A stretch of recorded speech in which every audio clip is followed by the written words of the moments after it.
I got home at 6:15 in the morning with salt still dried into the seams of my boots. 8 weeks off the coast of Louisiana had left me with a permanent headache, 2 fresh burn scars on my left hand, and exactly 11 hours of sleep spread across the last 3 days.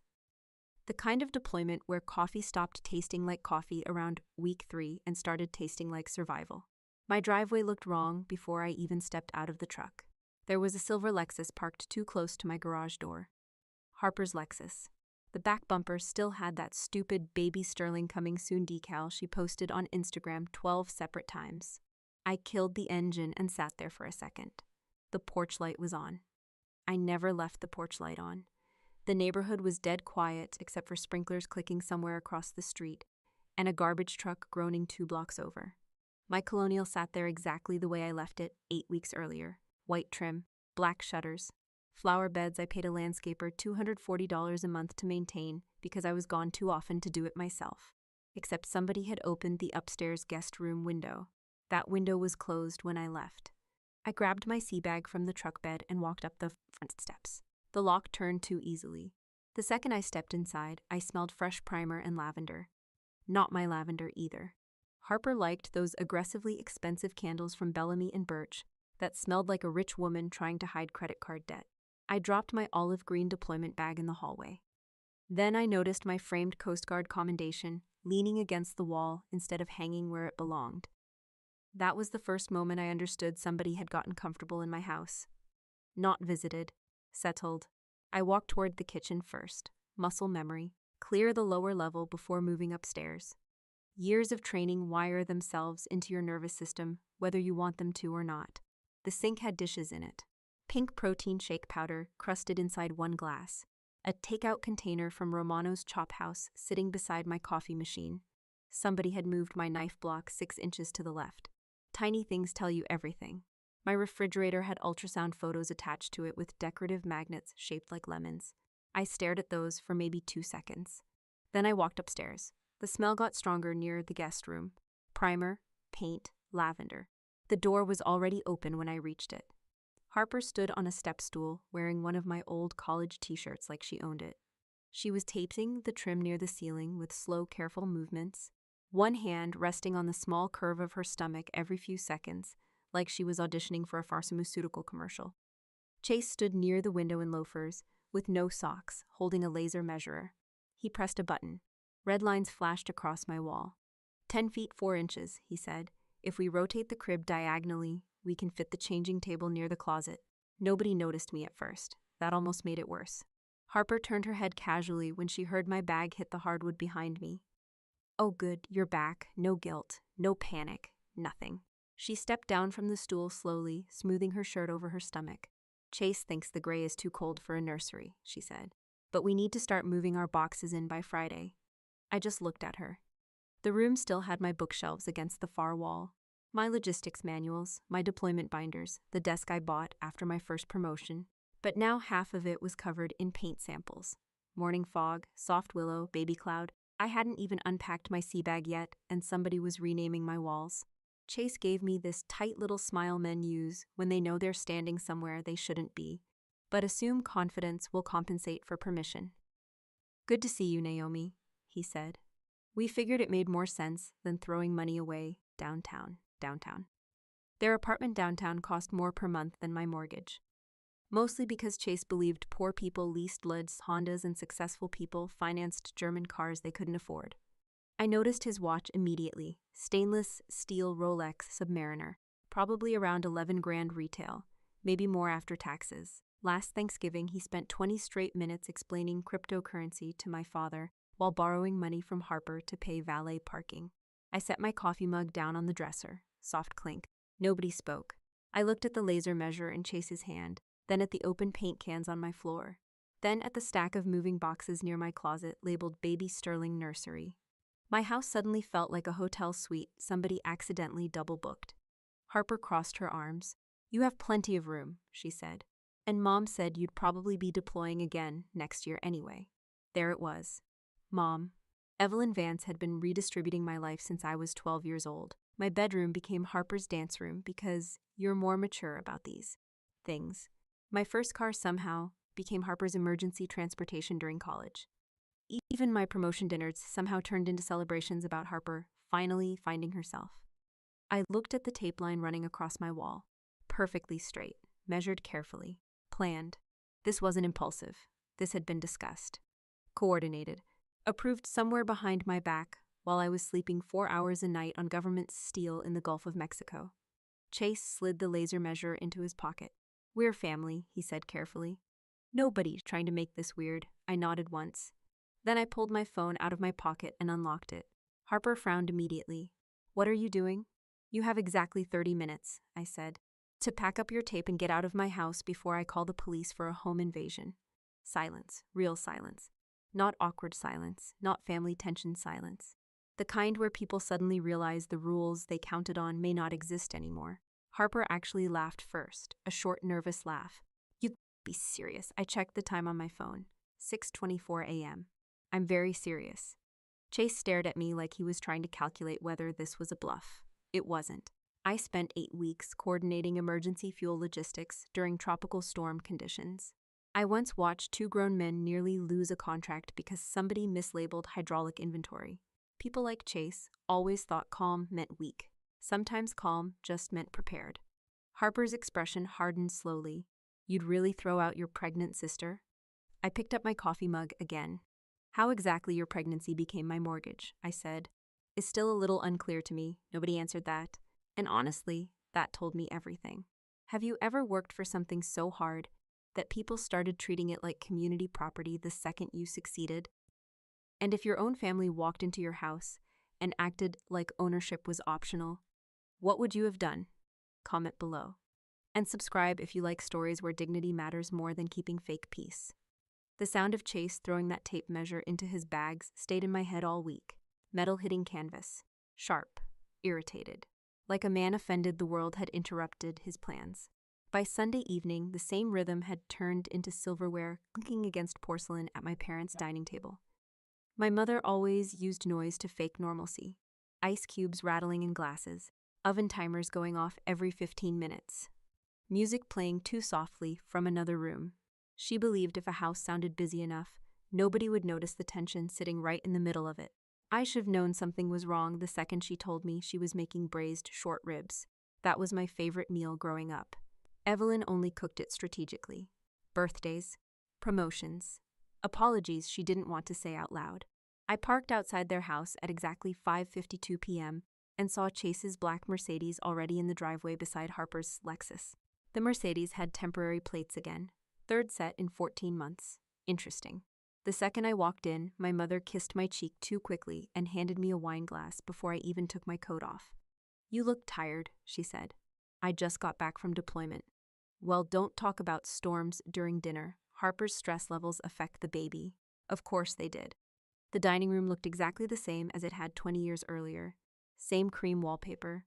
Same polished cherry table. Same giant bowl in the center nobody was allowed to touch because apparently decorative lemons were sacred in 2004. Thomas sat at the far end, already chewing quietly. My father approached every family dinner like a hostage negotiator, waiting for demands. Harper was wearing beige. Pregnancy had turned her into a walking lifestyle blog. Beige sweaters, beige nails, beige opinions about organic baby wipes. Chase stood when I walked in and gave me a firm handshake like we were closing a business deal. "Naomi," he said. "Good to see you." His watch was different this time. Tag Heuer, blue face. Probably around $600 if he bought it used. Which, honestly, he probably did. People drowning in debt always loved accessories that ticked loudly. Dinner started stiff. Nobody mentioned my house. Nobody mentioned the locks. Nobody mentioned the fact Harper had tried to move into my guest room like a raccoon with a Pinterest account. Instead, my mother kept filling plates aggressively. "You're too skinny. You work too hard. You need softer lighting in your kitchen." The usual. I let her talk. Military life teaches you patience in weird ways. You can sit through 12 hours of mechanical diagnostics without speaking if necessary. Family dinners weren't that different. Same tension. Worse catering.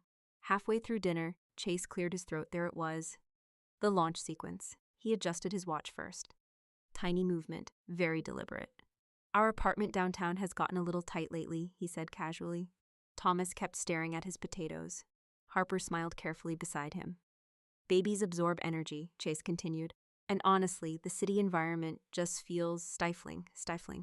Their building had a rooftop pool, concierge service, and valet parking. The baby wasn't trapped in a Dickens novel. Evelyn jumped in immediately. Well, Naomi has all that space, she said brightly. 4 bedrooms for one person is excessive when you think about it. I took a sip of wine, Cabernet. Cheap one too. Probably under $18 a bottle. My mother always bought affordable wine for stressful dinners because she drank more during them.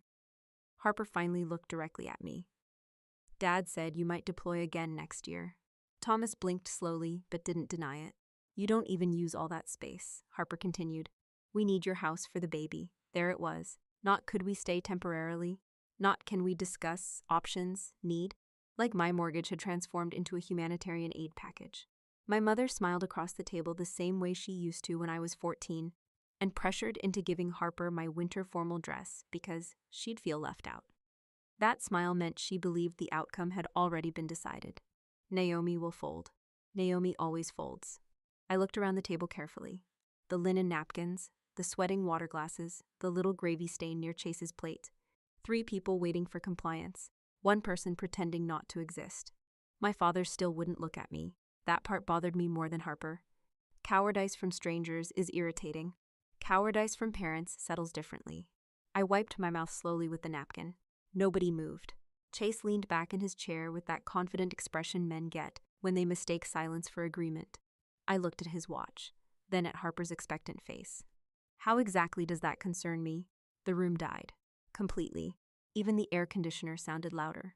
My mother blinked first. Naomi. No, I said calmly. I'm trying to understand the logic here. Harper's face tightened immediately. You know what? Forget it. No, seriously. I set the napkin beside my plate.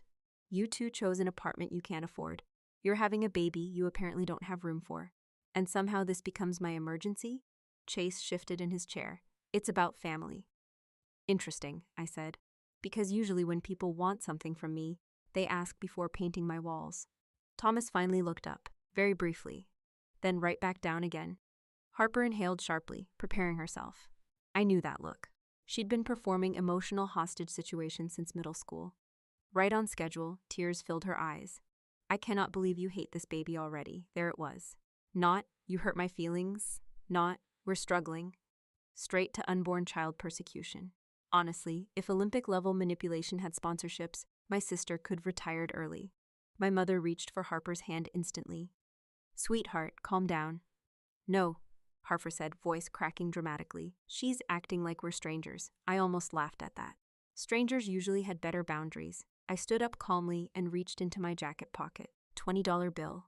Folded once. I set it beside the wine bottle. For dinner, I said. My mother stared at the money like I'd insulted her religion.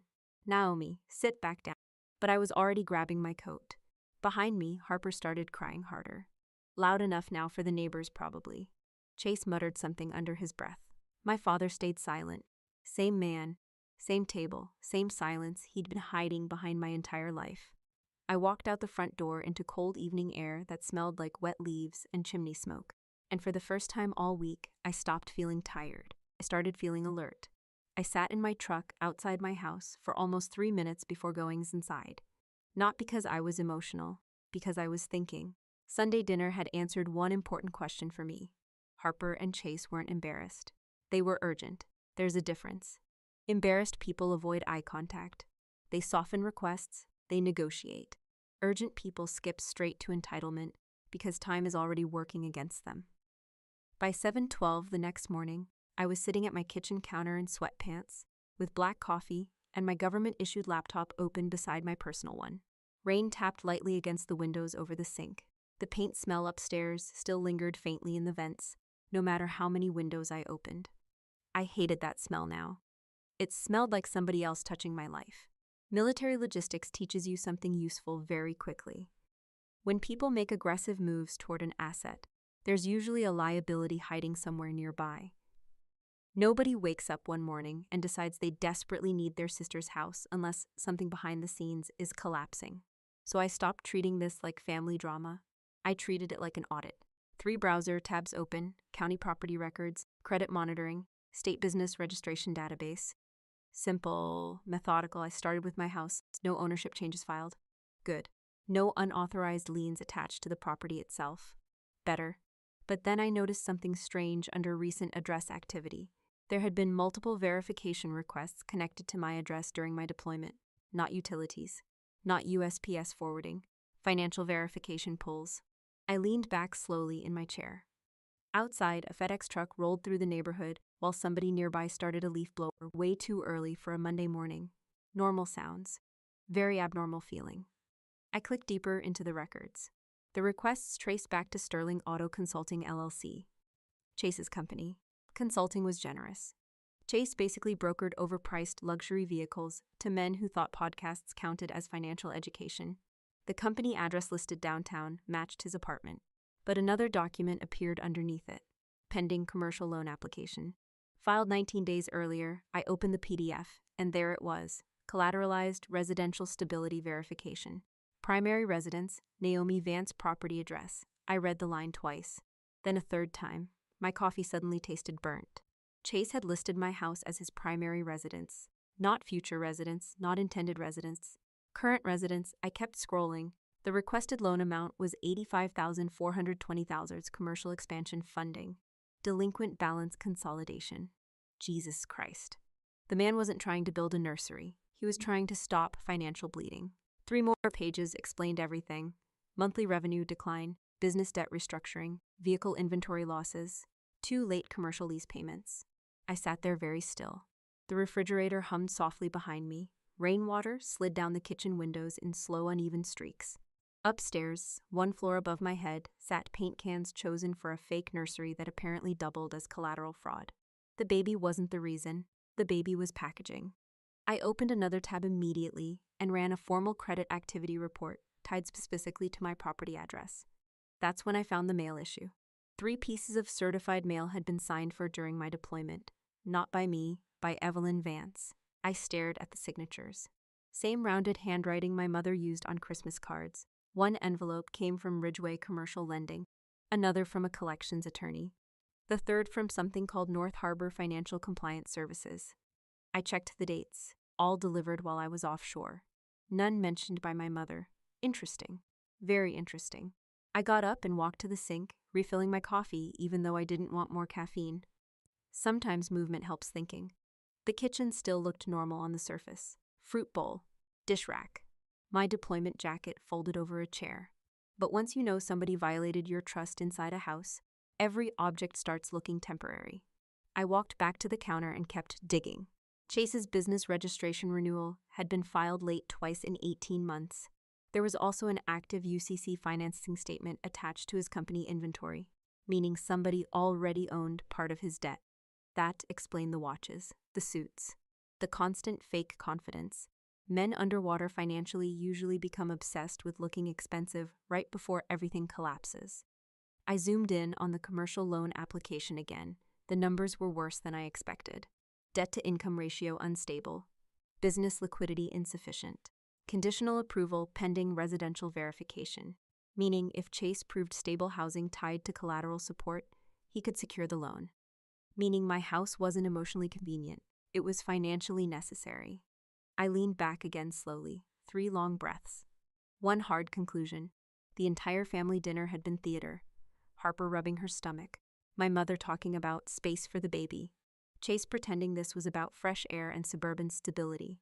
Nobody mentioned the actual issue because the actual issue sounded criminal. I picked up my phone and opened my texts with my mother. The messages suddenly read differently now. Hope you girls can work something out. Harper is under so much stress. Family supports family. Not 1 message asking permission. Not 1 message acknowledging ownership. Because somewhere in Evelyn's mind, my house had already been reassigned emotionally weeks ago. I checked the timestamp on the intercepted mail again. 6:42 p.m. Signed by Evelyn personally, which meant my mother had physically taken financial correspondence connected to my property and never told me. I laughed once under my breath. Not because it was funny, because the sheer audacity almost deserved recognition. My mother always thought she was preserving peace. What she actually preserved was irresponsibility. I closed the laptop halfways and stared out toward the backyard. The grass needed trimming. The patio cushions were still stacked from winter storage. A squirrel darted along the fence carrying something in its mouth like it had somewhere important to be. Normal morning. Completely abnormal reality. Then another detail hit me. If Chase was desperate enough to falsify residency documentation, then he was desperate enough to do worse once denied. People in panic mode escalate, especially people addicted to appearances. I reopened the laptop immediately. Then I started making a list. Locksmith, security cameras, mailbox forwarding verification, attorney consultation, credit freeze, because at that point I understood something very clearly. My sister wasn't asking for my house anymore. My family was trying to use it as a flotation device while their own ship sank. I spent Tuesday changing every password connected to my life. Banking, utilities, mortgage access, security questions. The annoying part about betrayal isn't usually the emotion. It's the paperwork. By Wednesday morning, I had a legal pad filled with notes and exactly 3 hours of sleep. I still hadn't called my mother. There was nothing to discuss. People like Evelyn believed every conversation was negotiable if she cried long enough. I wasn't interested in another performance about family unity delivered beside decorative kitchen towels. Instead, I called Falcon Ridge Security Solutions at 8:10 a.m. Former military-owned company. Good reviews. No nonsense. A guy named Victor showed up at my house Thursday morning in a black rain jacket carrying 2 hard cases full of equipment. Mid-40s, crew cut. Wedding ring worn thin. The kind of man who charged for precision, not conversation. He walked through the house slowly while I explained the situation. No restraining order yet, he asked. Not yet. Family? Unfortunately. He nodded like that answered everything. Because honestly, it did. By 10:47 a.m., every exterior lock in the house sat disassembled on my kitchen counter. Front door, garage entry, patio sliders, even the basement access door. Victor worked quietly while another technician installed exterior cameras beneath the roofline. Small, matte black units with motion tracking and night vision. Not dramatic, efficient. I watched them drill into the brick beside my garage and realized something uncomfortable. This was the first time my house actually felt fully mine. No spare keys floating through family circulation. No emergency access for my mother, no assumptions. Boundaries become very real once they cost money. Victor handed me a small biometric deadbolt scanner around noon. Thumbprint access only, he said. You can authorize temporary users through the app. I stared at the device for a second, then laughed quietly. My mother's going to hate this. She'll survive, he said. Maybe, maybe not. At 1:18 p.m., I officially revoked Evelyn's emergency access through the old security system and removed her contact permissions from the garage keypad account. One click. 30 years of unlimited maternal access deleted in under 4 seconds. Funny how adulthood works. Outside, rain started falling hard enough to blur the backyard fence line. The kind of cold gray rain that makes suburban neighborhoods look abandoned during work hours. Victor tested the final lock twice before packing his tools. Anybody shows up unwanted, he said. Don't argue through the door. Cameras do the talking for you. That line stayed with me. Cameras do the talking. I thanked him, signed the invoice for $4,217.83, and went back to work downtown. By Thursday afternoon, I was sitting exp in my office wearing headphones and reviewing procurement schedules when my phone vibrated against the desk. Motion alert. Front driveway camera. I opened the app immediately. And there they were. A rented U-Haul truck rolled slowly into my driveway through pouring rain like the world's dumbest invasion force. Harper climbed out first, holding the hood of her sweatshirt over her hair dramatically, even though she was parked 12 feet from the porch. Chase stepped out from the driver's side, carrying confidence that looked noticeably cheaper than usual. The truck was packed. Furniture blankets, plastic bins, hanging clothes visible through the partially opened rear door. These idiots really thought they were moving in today. I leaned back in my office chair and turned the phone sideways for a better view. 3 coworkers sat 20 feet away discussing fuel contract renewals, while my sister attempted a suburban coup on camera. Life gets weird fast. Chase walked up the front steps first. Rain hammered against the porch roof. Water streamed off his jacket while he pulled out the old house key. The key my mother definitely gave him. He shoved it into the lock confidently. Turned once. Nothing. Paused. Tried again harder. Nothing. I watched his shoulders stiffen immediately. That tiny moment right there was beautiful. Not because he failed. Because reality finally introduced itself. Harper climbed the steps behind him. What's wrong? The lock changed. No, it didn't. It literally did. grabbed the key herself, and jammed it into the deadbolt aggressively, like anger might reconfigure hardware. Still nothing. Rain soaked both of them completely within seconds. The camera microphone picked up Harper's voice clearly now. "You have got to be kidding me." Chase looked around the property once, calculating.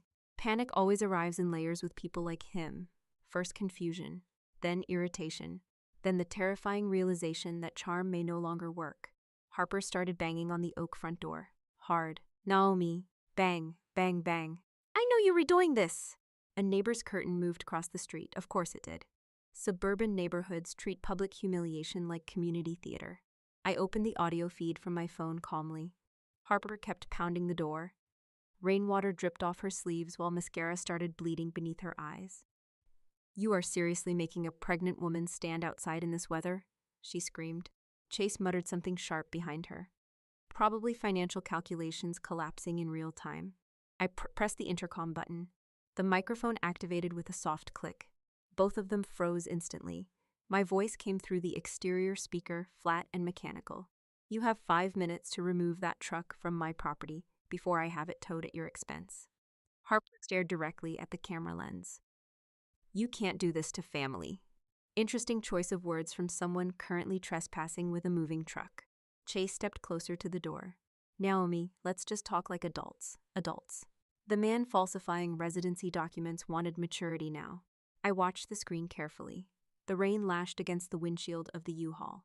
Harper slammed both palms against the unyielding oak door. Chase kept checking his phone like another solution might magically appear. It was the physical manifestation of failure. "I'm starting the tow request in 4 minutes, I said calmly. Harper actually gasped, like consequences were somehow rude. Then my mother's silver Acura suddenly pulled into the driveway behind the U-Haul. Of course it did. Because every bad family decision in my life somehow arrived chauffeured by Evelyn Vance. My mother called me 6 times after the U-Haul incident. I answered none of them. Then she switched tactics, classic Evelyn.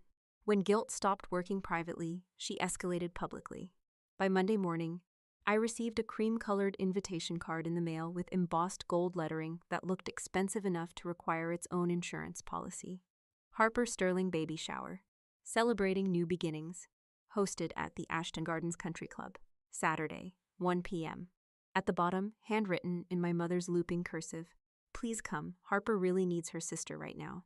That sentence alone told me 2 things immediately. First, Harper absolutely knew about Chase's loan fraud by now.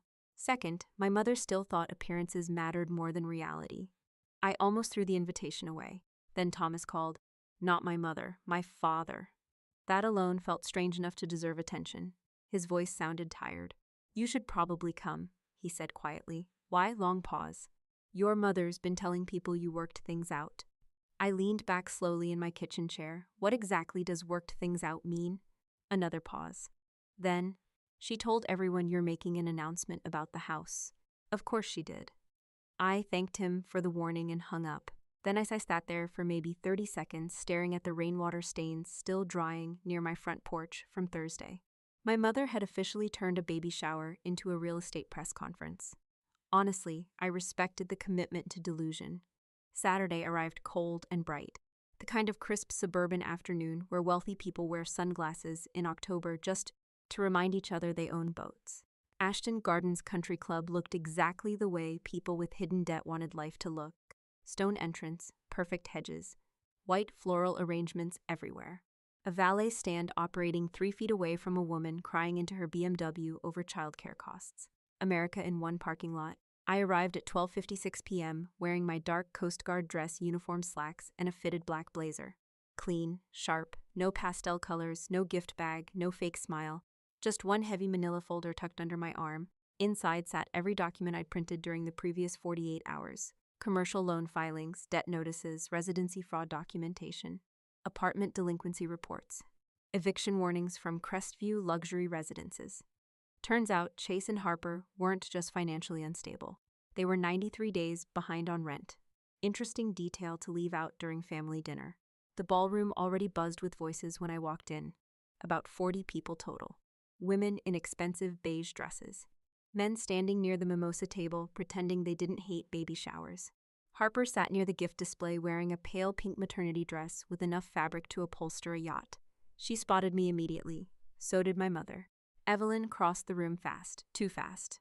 That nervous speed people move with when they know they've built a lie and desperately need everybody else to cooperate before it collapses. "Oh, good," she said breathlessly. "You came." I said I would.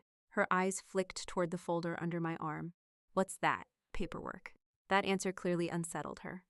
Good. Across the room, Chase stood beside his parents near the champagne station, Richard and Linda Sterling. Old money energy without actual old money.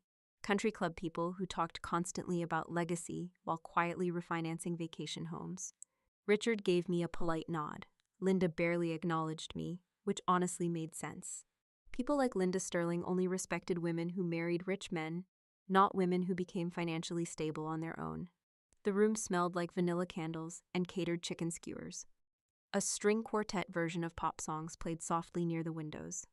Every detail screamed controlled perfection, which meant the collapse would echo beautifully.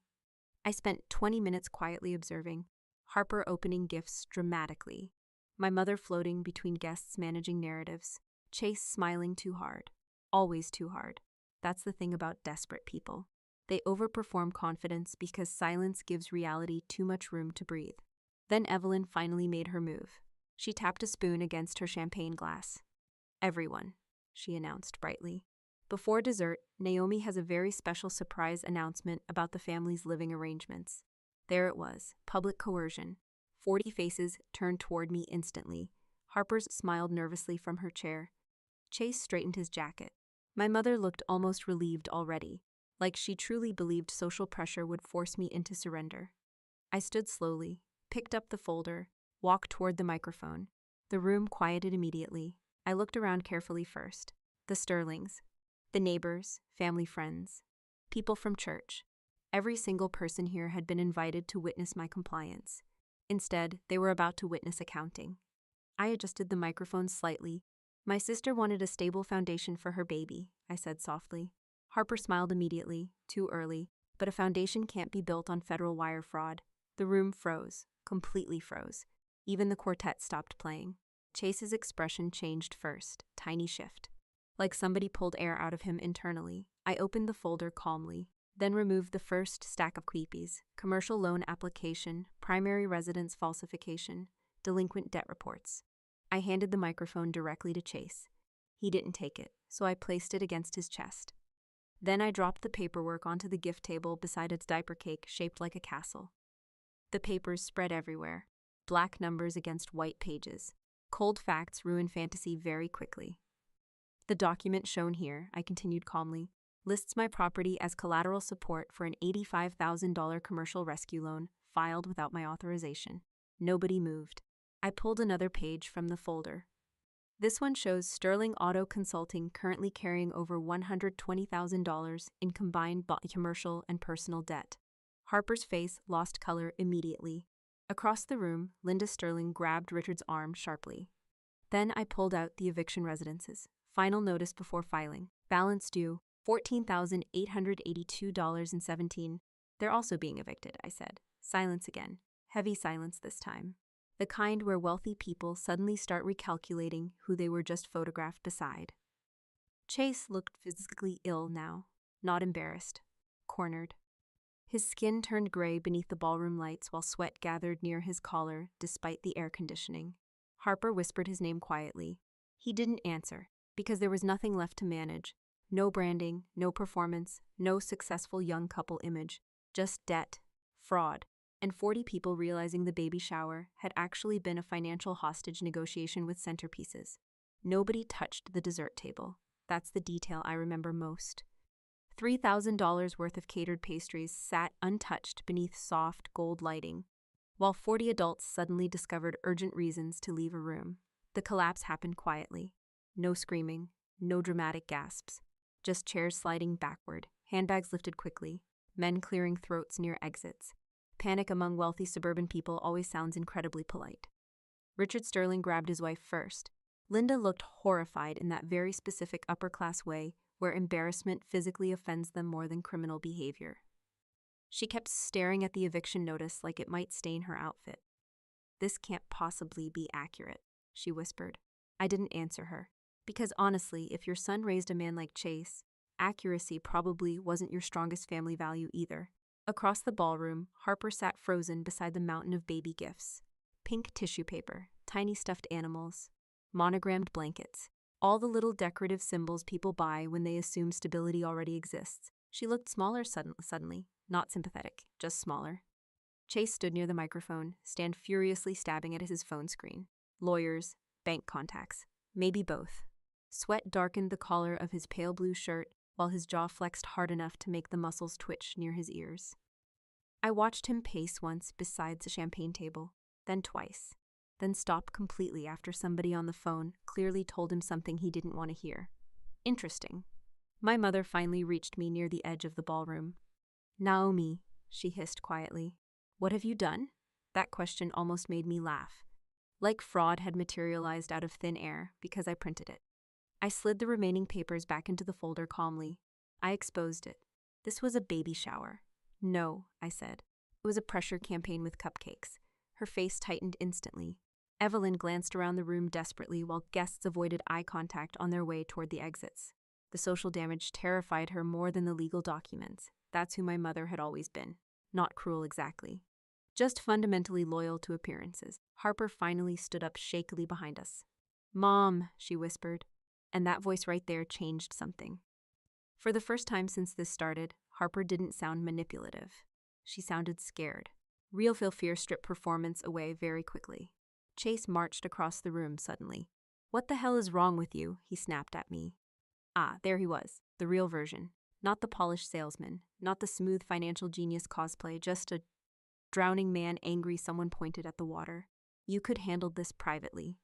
I looked directly at him. You committed loan fraud privately. His face darkened immediately.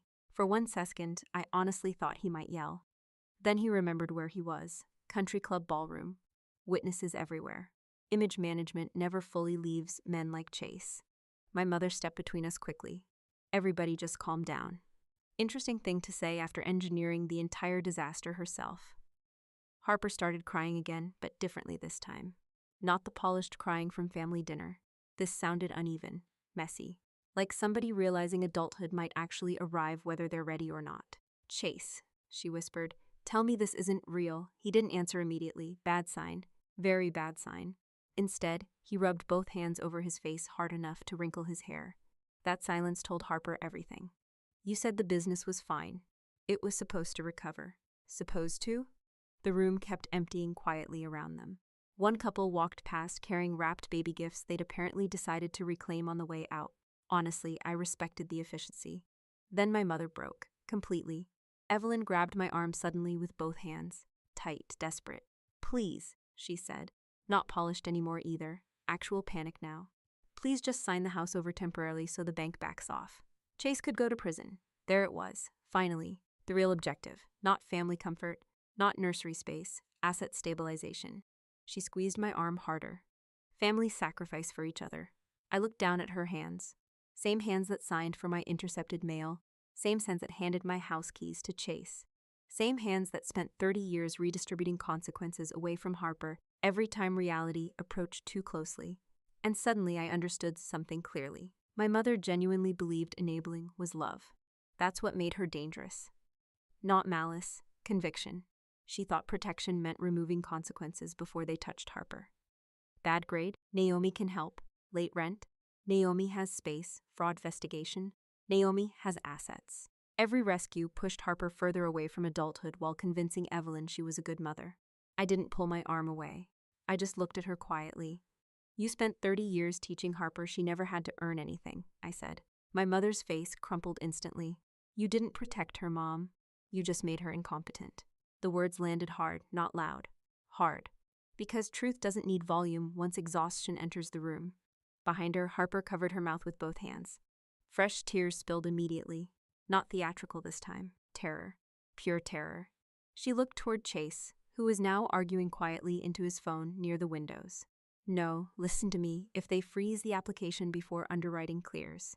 He stopped suddenly after hearing something, then slowly lowered the phone away from his ear. That moment right there told me everything had officially collapsed. No backup plan, No investor miracle, no secret recovery strategy. Just debt, consequences, and a baby arriving in 5 months whether they were emotionally prepared or not. Harper sank slowly into one of the banquet chairs. The pink ribbons taped around the armrests brushed against her sweater while she stared blankly at the floor. For the first time in her life, nobody was stepping in fast enough to stop reality. I looked at her carefully, my little sister, 30 feet from a chocolate fountain, surrounded by unopened baby gifts, watching the fantasy version of adulthood die in real time. And honestly, part of me felt sorry for her. Not enough to surrender my house, but enough to recognize she'd been raised inside a system built entirely on avoidance. I picked up the folder again. "The house is mine," I said calmly. I looked toward Chase. "The debt is yours." Then back at Harper. "Welcome to adulthood." Nobody spoke after that, not even my mother. Because somewhere deep down, every person left in that ballroom finally understood the same thing. I wasn't destroying the family. I was just the first person who stopped lying about it. The ballroom doors kept opening and closing in slow intervals while the last guests escaped. Cold afternoon air drifted inside every few seconds, carrying the smell of rain and wet pavement from the parking lot outside. Nobody said goodbye anymore. They just left. Fast. A woman from my mother's church hurried past carrying a wrapped stroller still balanced against her hip. One of Chase's business friends avoided eye contact so aggressively he nearly walked into a floral arrangement. The illusion had fully collapsed now. And once people realized they accidentally attended a financial crime scene disguised as a baby shower, suddenly everybody remembers errands they need to run. Chase still stood near the windows with his phone clenched in one hand, not talking anymore, just staring at the screen. That part mattered, because men like Chase always believed one more call would save them right up until the exact moment silence answered back. Harper sat motionless in the banquet chair beside the gift table. Mascara streaked lightly beneath her eyes now.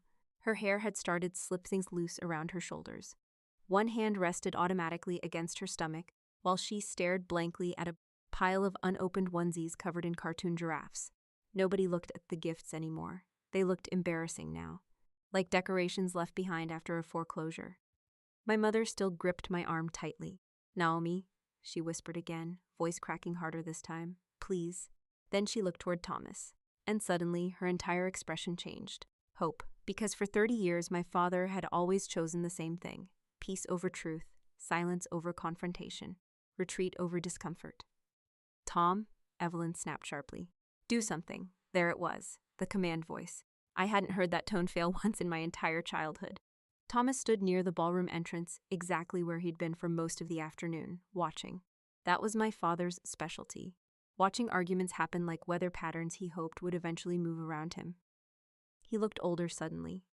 Not physically older, just tired in a way I hadn't noticed before. The soft ballroom lighting caught the gray near his temples while he loosened his tie slightly with one hand. For years, I blamed him less than my mother. That was probably unfair. Passive people still create damage.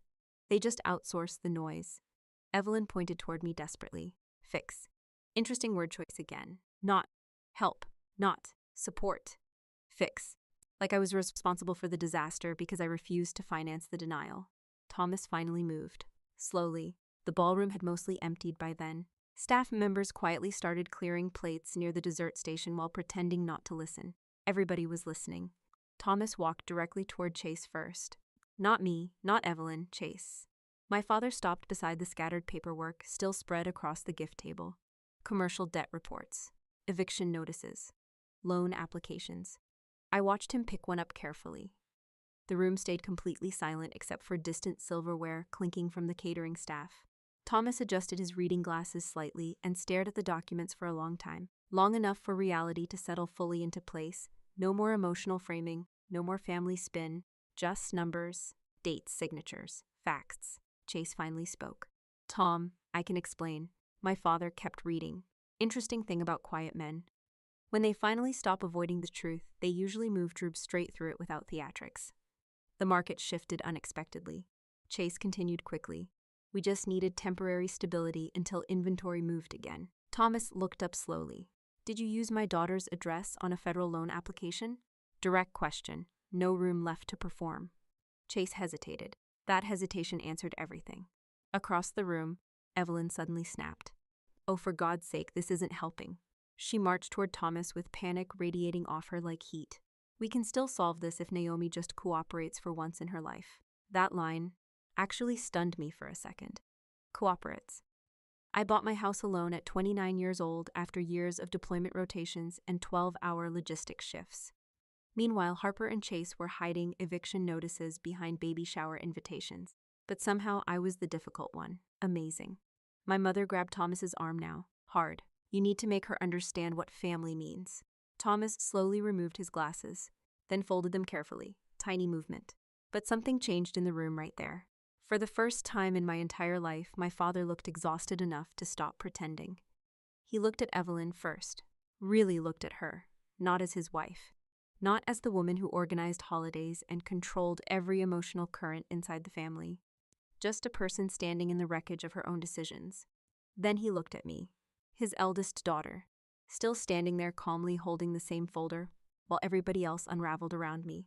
I realized suddenly he'd probably never actually seen me clearly before. Not fully.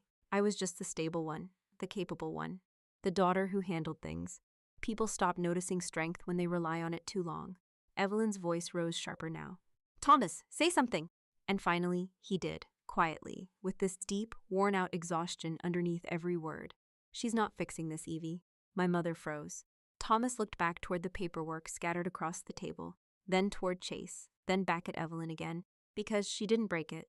Silence. Real silence this time, not tension, recognition. My mother's face collapsed like something inside her had physically given out. 30 years of family structure just cracked down the middle in one sentence. Harper started crying harder behind us. Not loud anymore, just defeated. Thomas turned slowly toward Chase. And honestly, that moment hit harder than all the screaming earlier. Because my father wasn't angry. He was disappointed. Deeply. Kind of disappointment older men reserve for situations they know can't be repaired cleanly anymore. Get out of my sight, he said quietly. Chase blinked. Tom. Before I call the police myself. Chase actually stepped backward. First time I'd seen genuine fear hit him all day. Not fear about money. Not fear about reputation. Fear about consequences finally becoming public and permanent. He looked toward Harper instinctively, probably expecting support. But Harper couldn't even look at him anymore. She just stared downward while tears dripped silently onto folded pink tissue paper beside her chair. Thomas moved aside slightly toward the ballroom exit. Not dramatic, just final. And suddenly Chase understood something important. There was no longer a family shield standing between him and reality. No Evelyn management, no emotional negotiations, no more access to my house, no more fake image of stability, just him, his debt, and whatever legal conversation arrived next. Chase grabbed his coat from the back of a chair and walked out without another word. The ballroom doors shut behind him with a soft mechanical click. And my father stood there staring at the closed doors, like he was mourning something far bigger than a failed son-in-law. He was mourning the cost of staying silent too long. The federal investigation started 3 weeks later. Not dramatically. No agents kicking down doors. No television helicopters circling parking lots. Just paperwork. That's how most real disasters arrive in adult life. Quiet envelopes, missed calls, certified mail. I found out because Chase left me a voicemail at 11:43 p.m. on a Tuesday night. I never saved his number, but panic changes a man's voice enough to make identification easy. Naomi, listen, okay, this thing got bigger than I expected. Bigger than expected. Interesting phrase for federal fraud exposure. He sounded exhausted. Not polished anymore, no salesman energy left. Just heavy breathing and desperation somewhere in the background. They're asking questions about residency verification now, he continued. If you could just confirm. I deleted the voicemail before he finished. The next morning, I blocked the number while drinking coffee beside my kitchen window. Rain slid softly down the glass. The paint smell upstairs was finally gone. That mattered more to me than I expected. Funny how certain smells attach themselves to violations.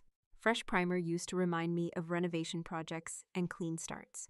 Now it reminded me of entitlement wrapped in pastel nursery colors. Outside, my maple tree had started losing leaves across the backyard. Orange and red scattered across wet grass while the neighborhood stayed quiet, except for distant lawn equipment somewhere down the block. Normal, suburban morning, peaceful, earned. Harper moved back into my parents' house 2 days after the investigation became official. Not because she wanted reconciliation. Because Crestview Luxury Residences finally filed the eviction. Turns out landlords become surprisingly unsentimental around month 4 of unpaid rent. I heard most of it through Thomas.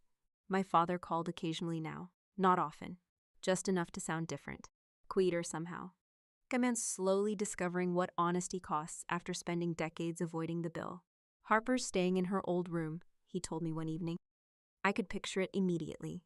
Same pale yellow walls from high school.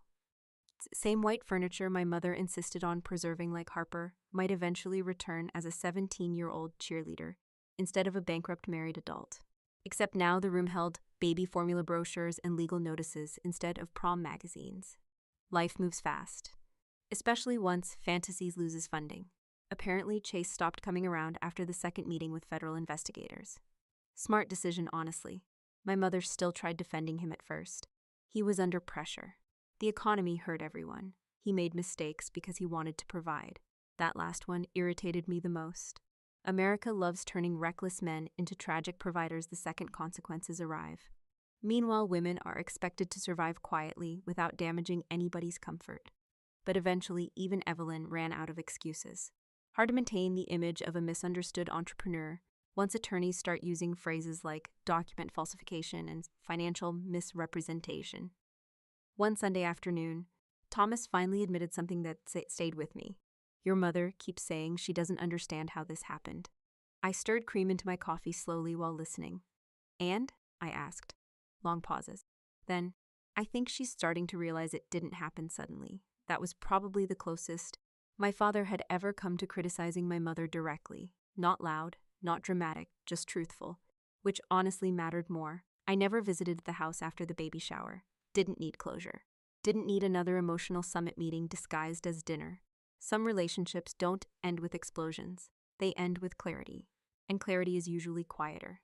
By early November, my house finally felt fully settled again. The guest room had been restored completely. Fresh gray paint. My books back on the shelves. Deployment files reorganized. No nursery samples. No decorative lemons. No evidence somebody once tried emotionally annexing the property. I stood in that room one evening holding a mug of coffee while rain tapped lightly against the windows again. Same house, different atmosphere. It felt lighter now, not happier exactly, just honest. That's the thing nobody tells you about boundaries. They don't always feel warm. Sometimes they feel quiet. Sometimes they feel lonely for a little while. But they also let you sleep peacefully in your own home. And honestly, that's worth a lot. On a Thursday morning around 8:20, I heard the mail slot open downstairs. I walked into the kitchen barefoot and found a single envelope resting on the hardwood floor near the front door. Handwritten. From my parents. Of course it was handwritten. My mother believed typed apologies looked emotionally distant. I made fresh coffee first before opening it. No urgency, no anxiety, just routine. The letter itself was careful. That word fits best. Not fully accountable. Not fully dishonest either. Just cautious. Like two people trying to apologize without stepping directly on their own pride. Your mother and I know things became painful. We love both our daughters. Mistakes were made. Families should find a path forward.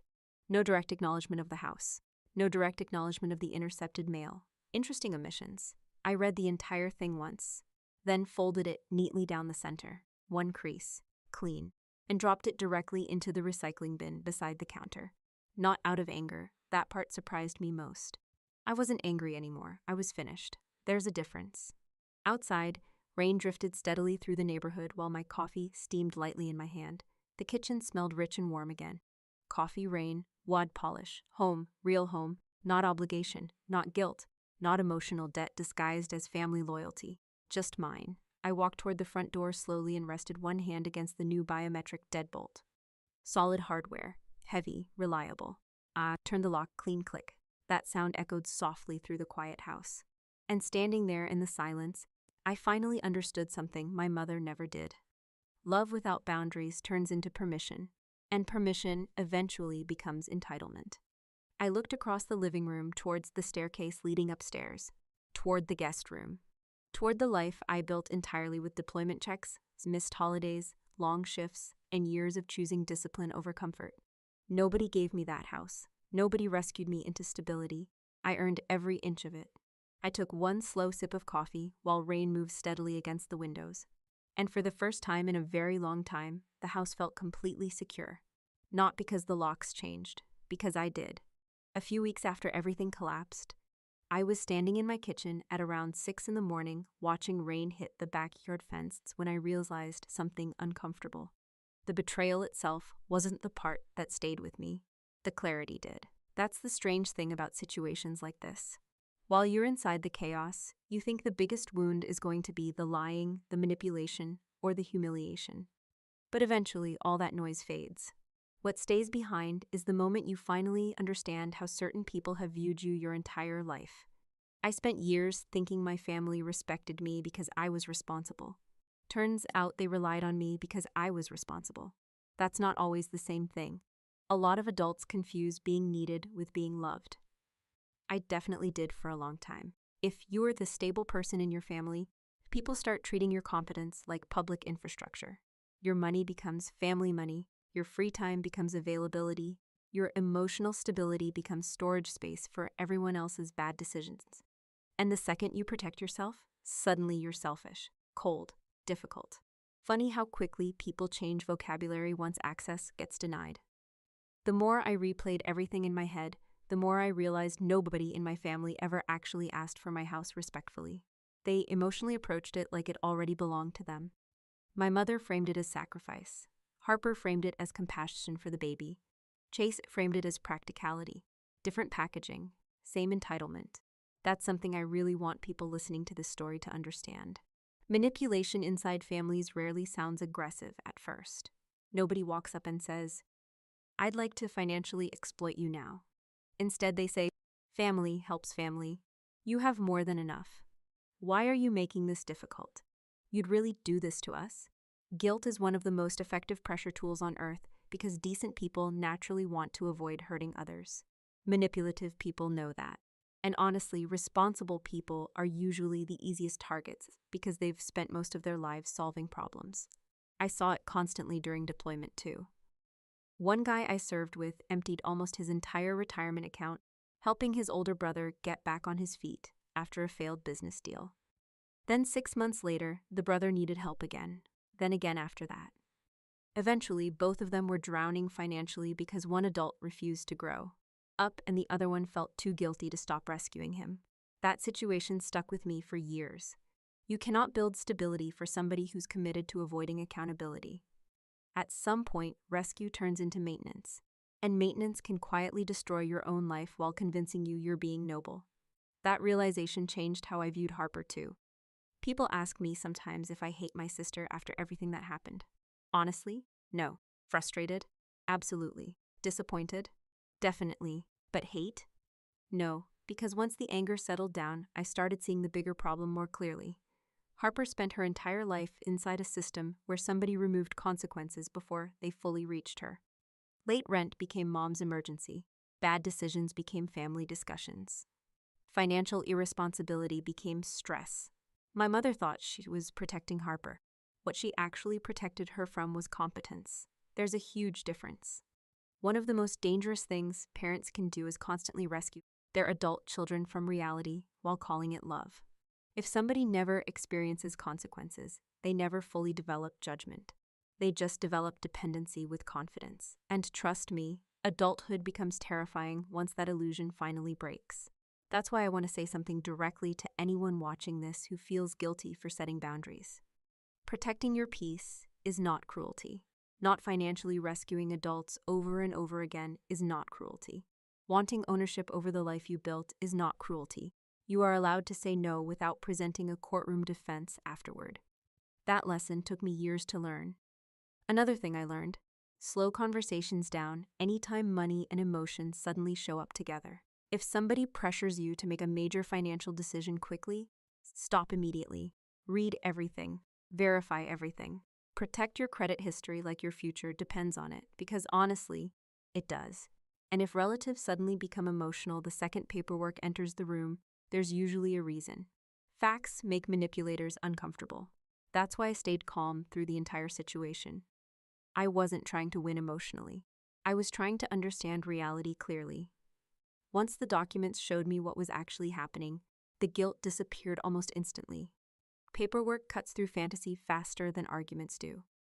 The other lesson nobody talks about enough is this: silence can become expensive.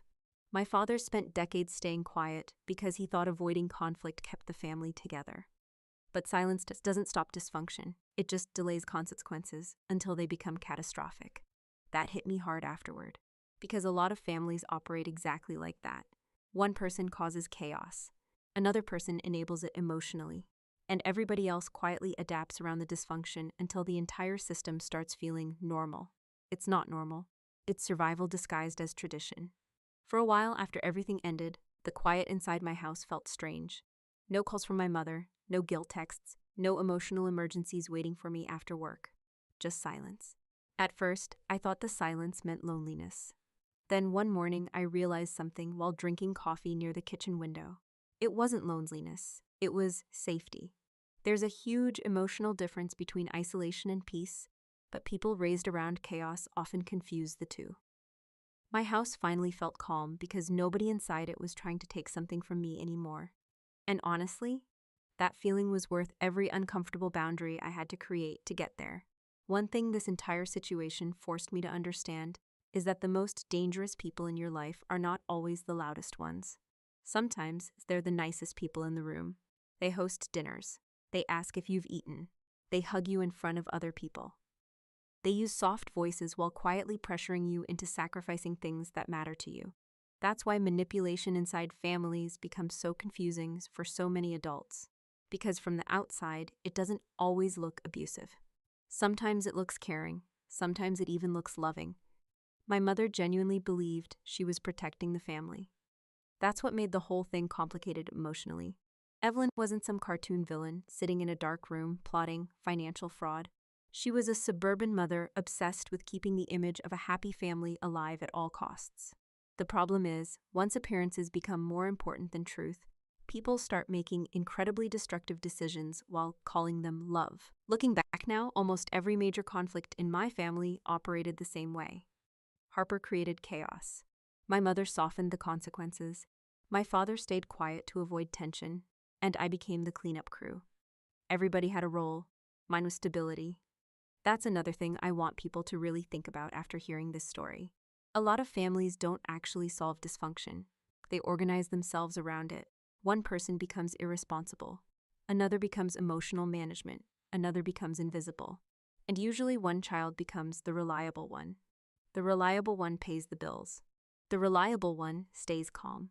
The reliable one absorbs pressure because everybody assumes they can handle it. That role can destroy you if you don't eventually step outside it. Because people get very comfortable standing on your shoulders once you prove you won't move. For years, my mother kept using the phrase, keeping the peace. I hate that phrase now. Because in my family, peace never actually meant balance. It meant silence. It meant I absorbed discomfort quietly so nobody else had to feel consequences. That isn't peace. That's maintenance. There's a huge difference, and honestly, I think a lot of people watching this story have probably lived some version of that without realizing it yet. Maybe not around a house, maybe not around money, but emotionally, you become the flexible one because everyone else refuses to bend.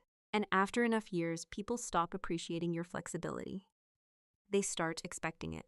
That expectation becomes entitlement faster than most people realize. The other thing this situation taught me is how fake success culture has become in America. Chase spent years building an image instead of building stability. Luxury apartment, designer watches, tailored suits, constant business talk. Everything looked polished from the outside. Meanwhile, the man was hiding late payments, commercial debt, and eviction notices behind Instagram photos and overpriced cologne. Honestly, social media made people like Chase worse. Too many adults today are performing wealth instead of building it. They want the appearance of success immediately because real stability takes too long. Real stability is boring most of the time. It's budgeting, paperwork, long hours, saying no to stupid purchases, building credit slowly, missing vacations because responsibilities come first. Nobody posts those parts online, but those boring decisions are usually the difference between peace and panic 5 years later. And the scary part? A lot of financially reckless people become incredibly skilled performers because Performance is all they have left once reality starts collapsing. That's why documentation mattered so much during everything that happened. People ask me sometimes why I stayed so calm through the situation. Simple. Because facts stabilize emotion.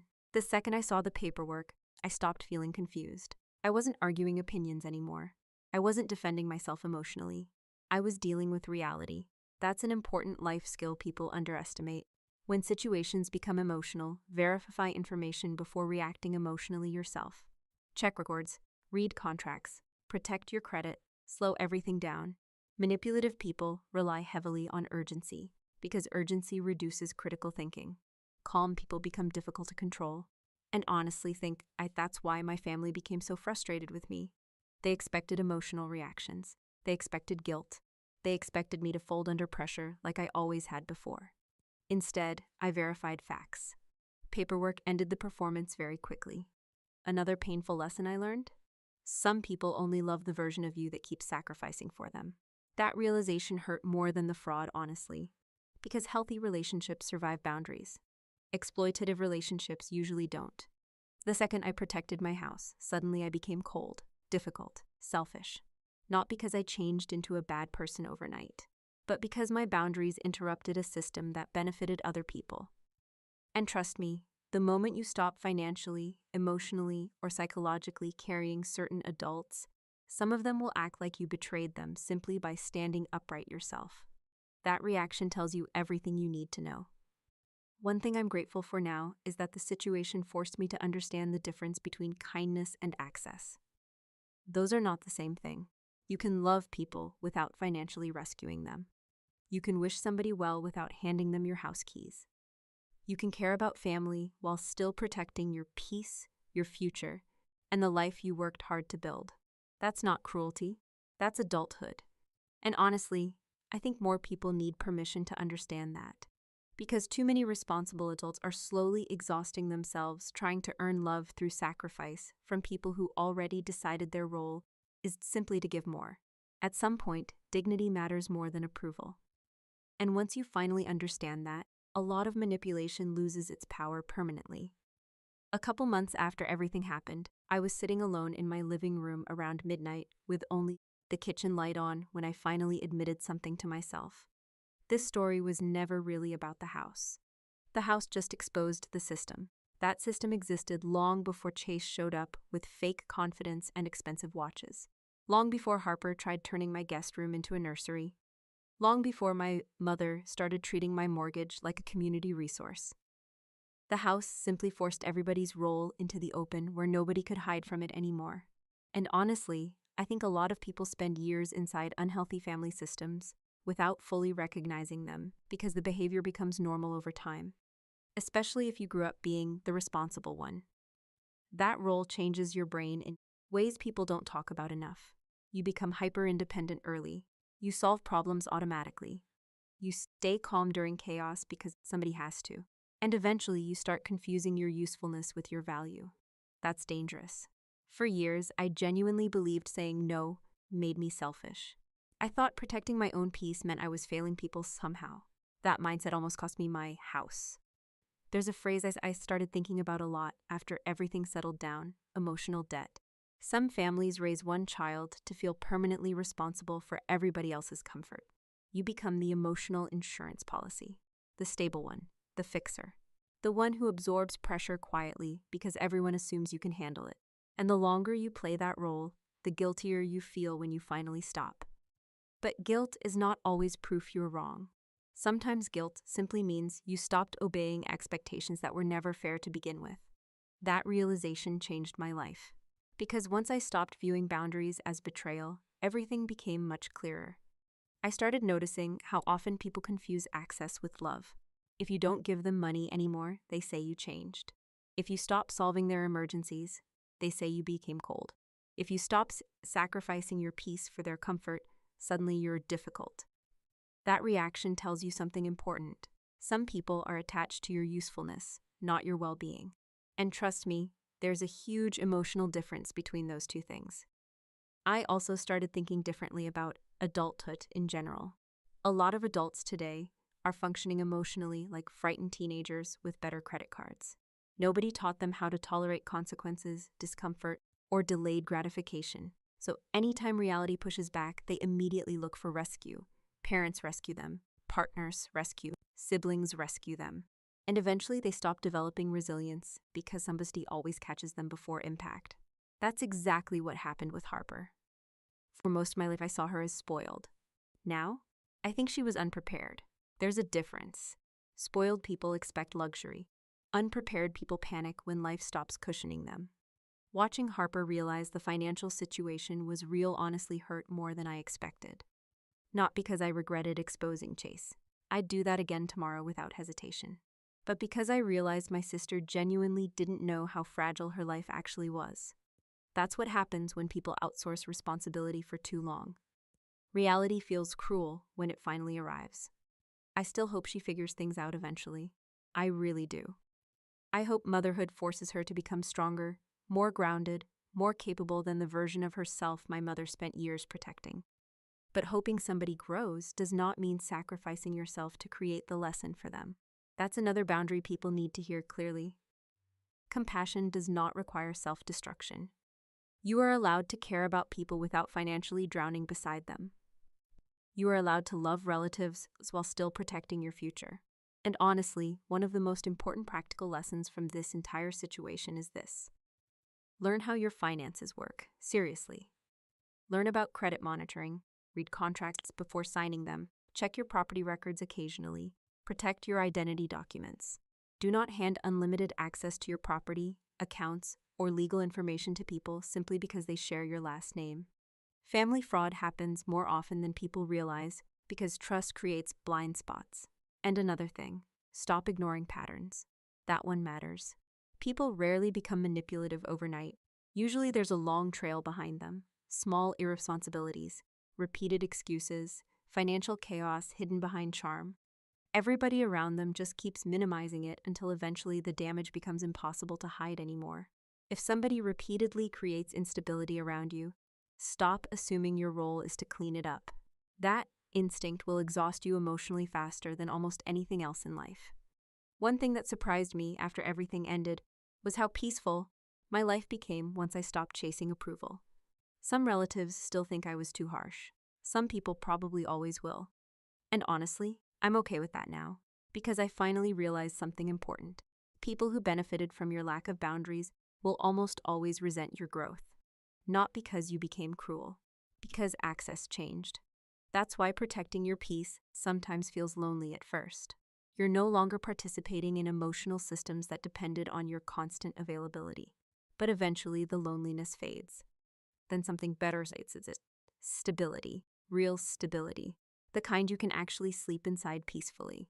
If there's one thing I hope people take away from my story, it's this. Self-respect is not cruelty. Boundaries are not betrayal.